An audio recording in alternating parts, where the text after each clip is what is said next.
কড়া নাড়ছে ঈদ, শেকড়ের টানে শেষ মুহূর্তেও বাড়ির পানে ছুটছে মানুষ। ঈদযাত্রার শেষ দিনেও যাত্রী চাপ নদীপথে। সদরঘাট লঞ্চ টার্মিনালে ঢল নামে ঘরমুখ মানুষের। তবে ভিন্ন চিত্র রেল এবং সড়ক পথে নেই উপচে পড়া ভিড়। শেষ দিনে স্বস্তির যাত্রায় খুশি যাত্রীরা।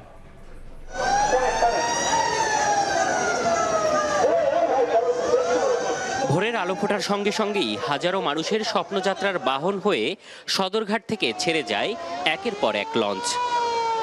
পল্টনে বাড়তে থাকে যাত্রীর চাপ। পর্যাপ্ত যাত্রী হলেই ভোলা, ইলিশা, চাঁদপুর সহ বিভিন্ন রুটে ছেড়ে যায় লঞ্চগুলো। যাত্রীরা বলছেন ভোগান্তি ও ভিড় এড়াতে ঈদের আগের দিন তাদের এ যাত্রা। সবকিছু উপেক্ষা করে স্বজনদের কাছে ফিরতে পারার আনন্দ সবার চোখে মুখে।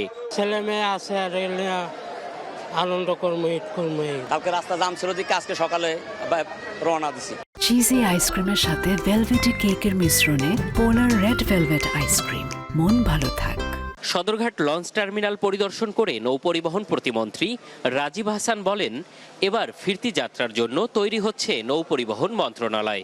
যাত্রীরা যেন নিরাপদে ঢাকায় এসে তাদের কর্মস্থলে যোগ দিতে পারে নৌপথে, সেই বিষয়টি আমি এবং আমরা যারা মন্ত্রণালয়ের দায়িত্বপ্রাপ্ত যারা আছি আমরা সবাই নিশ্চিত করার জন্য সার্বক্ষণিকভাবে ঢাকায় ফেরত আসা পর্যন্ত আমরা কাজ করি।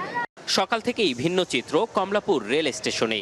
গত দুদিনের মতো নেই উপচে পড়া ভিড়।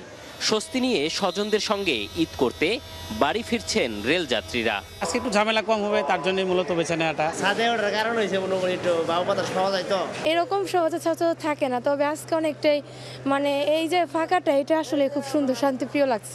সড়ক পথে যাত্রী চাপ আরও কম। গাবতলী ও মহাখালী বাস টার্মিনালের অধিকাংশ কাউন্টারই ফাঁকা। খুব সহজেই মিলছে বাসের টিকিট। দাদু বাড়িতে যাচ্ছি, ওখানে গিয়ে অনেক মজা হবে। বাবা মার সাথে ঈদ করার জন্য যাইতেছি, আর মা দেশে অপেক্ষা করতেছে। টিকিট পেতে কোনো ঝামেলাও নেই, মোটামুটি এখন অনেকটাই শৃঙ্খলা আছে। গত 2 দিন তো টুকটাক যাত্রী ছিল, কিন্তু আজকে তো যাত্রী নাই, একবারে যাত্রী নাই। আমাদের গাড়ি খালি নিয়ে দাঁড়ায় রয়েছি। যাত্রী একবারে নাই, আমরা গাড়ি অমট করে দিছি। যাত্রী চাপ কম থাকায় পথে পথে স্বস্তির যাত্রা ঘরমুখ মানুষের। এম এ আজিম, সময় সংবাদ, ঢাকা।